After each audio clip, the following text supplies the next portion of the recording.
So today we're going to dive into a really powerful guide for how to stay grounded in these, crazy fast-moving times. It's from Renee Kahn's new work on what she calls the next human renaissance. And you know what? It all kicks off with this single powerful moment that changed absolutely everything for her. Yeah, this whole story starts not with some abstract theory, but with a life or death crisis. I mean, think about this. Khan's body temperature dropped to 79 degrees. She fell into a coma. And when she woke up, her entire world had been reset. This wasn't just a story about surviving, it was the actual spark that ignited this entire body of work. And that crisis, it really leads to a question that, let's be honest, all of us face at some point, right? We all have those turning points, those moments that just stop us in our tracks and make us ask, what am I really doing with my time? What am I even here for? Her experience kind of becomes a mirror for our own lives and for those big questions we might be pushing to the side. Okay, so what's the actual problem we're trying to solve here? Well, it's a feeling I bet a lot of you know really, really well. She gives it a name, the coherence gap, and it's pretty much the reason why so many of us feel completely and totally overwhelmed by the speed of modern life. And this is the key idea right here. The coherence gap isn't some personal failing. It's not your fault. It's a systemic mismatch. The world is moving at warp speed, technology, information, everything. But our nervous systems, our minds, our cultures, we're just not built to process things that fast. That gap, that's exactly where all the anxiety and the burnout lives. And just look at what happens because of that gap. I mean, as you look at this list, just ask yourself, does any of this sound familiar? Chronic overwhelm, that decision fatigue where you just can't make one more choice. Feeling disconnected from your own gut instinct. These aren't random problems. They are the direct symptoms of living inside that coherence gap. All right, so if that's the problem, and it's a big one, what's the solution? Well, here's the thing. It's not about finding some new app or productivity hack.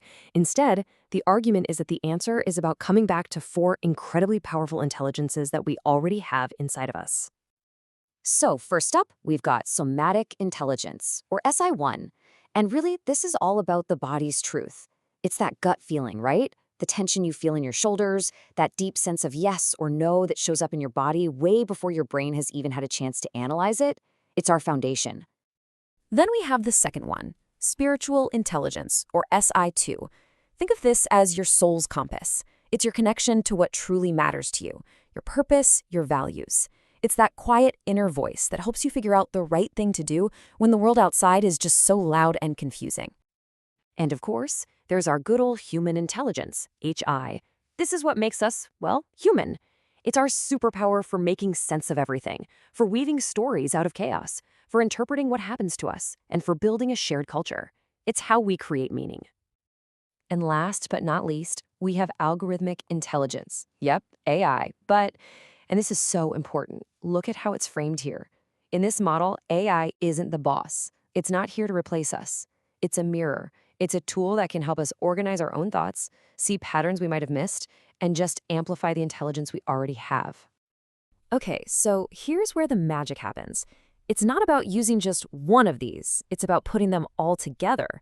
Your somatic, spiritual, human, and algorithmic intelligences, when they work in harmony, they create what Kahn calls regenerative intelligence.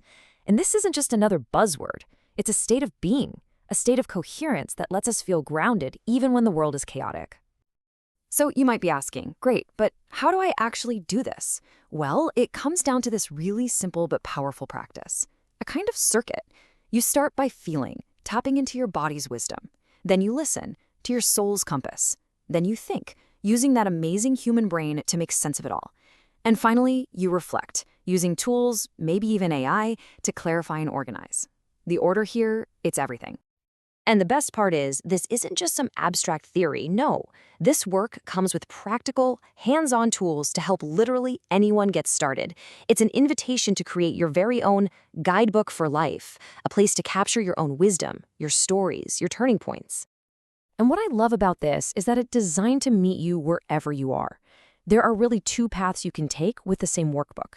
On one hand, you can use it just for yourself, for personal reflection, to capture your story. But on the other hand, if you feel that pull to share your story with the world, it gives you a professional checklist to structure it as a book.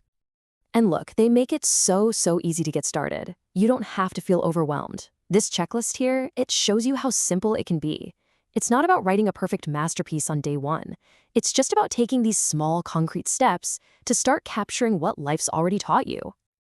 And really, the engine driving this whole thing is this set of 5 questions, the 5 compass questions. They look simple, but man, are they powerful. Just think for a second how you'd answer these for your own life, right now. They're designed to be a kind of anchor you can come back to again and again, no matter what you're facing. But here's where it gets really big. This isn't just about you, sitting alone with a journal.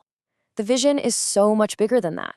It's about how your inner work, finding your own coherence, actually becomes a form of civic work. It's about building a whole network of grounded people who can be like lighthouses for everyone else. And there's a whole plan for it, a roadmap for this movement. You can see how it starts small, with just one person, one story. That's the spark. From there, it moves to gathering in communities. Then it builds a lighthouse network, even using public libraries as hubs. The whole idea is to scale this from a personal practice to a global network of support. So you see, the end game here isn't just self-improvement. That's part of it, for sure. But the real goal, it's about building collective resilience. It's about becoming one of these lighthouses, a steady, coherent person who can help their family, their friends, their community navigate the really choppy waters ahead. And that right there brings this whole thing full circle, right back to you. The message is simple.